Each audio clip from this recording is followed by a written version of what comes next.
Lâche pour première.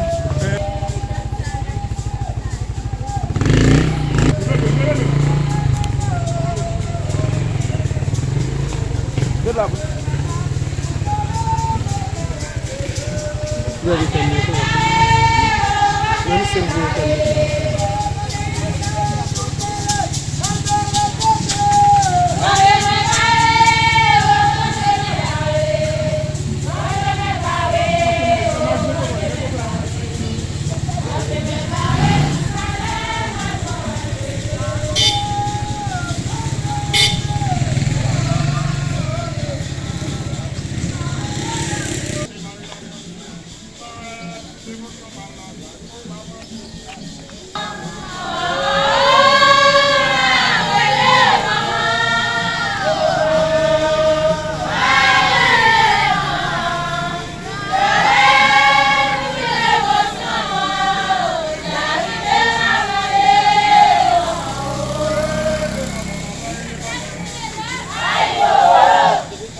Là, c'est la sortie du groupe Sousmoro qui arrivait devant l'église Marie-la-Chandelière. Bon, j'en toujours connais. À chaque fois, arrivé là, on toujours beaucoup avec le père. Je dis, c'est ça qu'a fait.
Mais je m'engage là, si on l'a dans haut, m'appelez au papa bien, pour la gueule pour qu'on nous. Papa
si fòm el pa et li el met an konta, te si yo te a yon akouye.